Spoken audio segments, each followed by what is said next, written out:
Hello fellow history benders, I'm Richard Freeman and I'm here to explain the events of new imperialism in the US during the late 19th century and 20th century.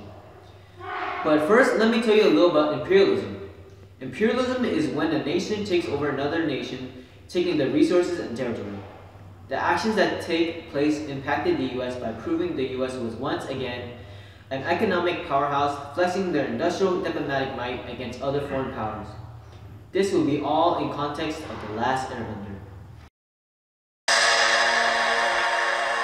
Money, land, people, weapons! Long ago, the four nations lived together in harmony. Then, everything changed when the Fire Nation attacked.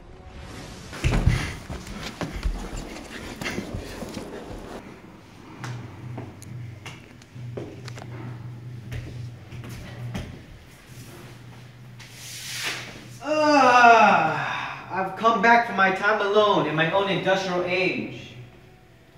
I now have reasons to come back diplomatically and help Africa with my own powers.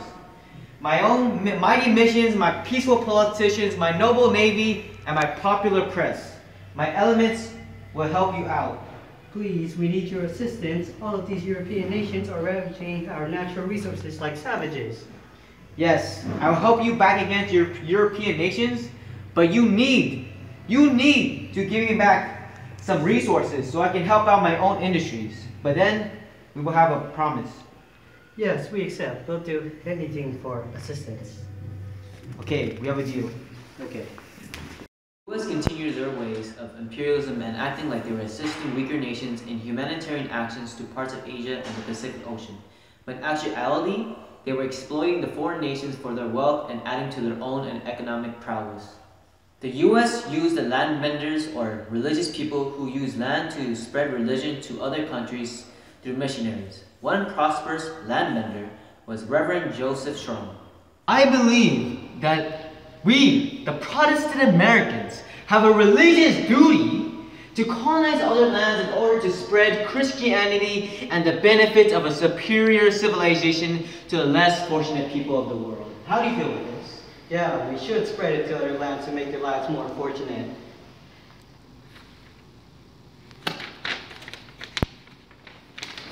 Weaker nations! Weaker nations! Weaker nations! The US used the weapon vendors, which were crucial to a country's ambitions of securing foreign markets and becoming a world power. They urged for finance of construction of modern steel ships and encouraged acquisition of overseas islands as recharge stations across the world. Here, use this money. We must search for new ways to improve our markets. But I can't. I'm a politician. I can't. Take it. We must search up for new ways to improve it. But, come here. Come here. You're a politician too, right? Here, take this. The US used the people benders, which were the popular press that changed US citizens' opinions through the circulation of adventure stories of these new, exciting, exotic nations. These piqued public interests.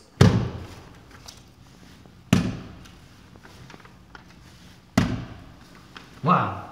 Oh my God. These adventure stories are so interesting. Let us print more of these stories for the people to see. You're the people, right? Here's a new edition.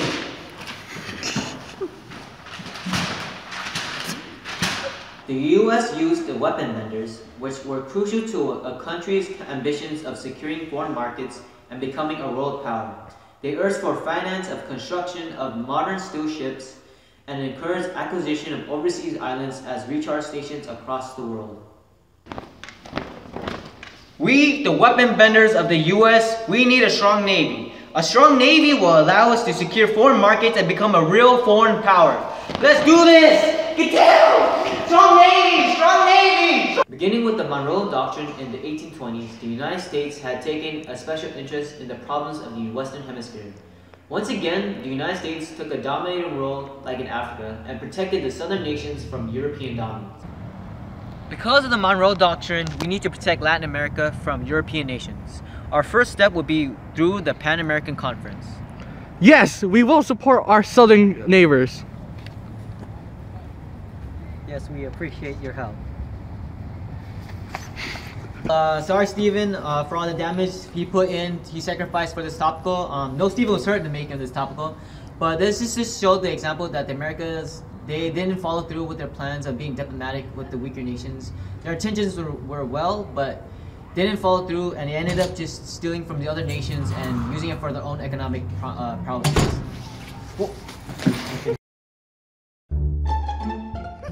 Hello, history benders. I am Richard. Hello, fellow history benders. I am Richard Freeman, and I'm here to explain the events of the new imperialism.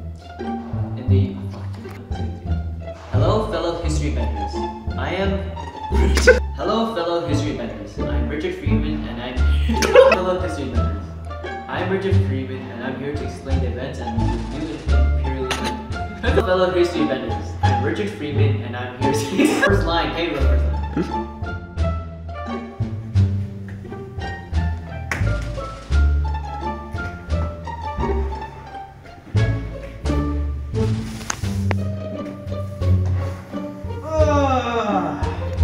I've come back from my time alone in my own industrial age.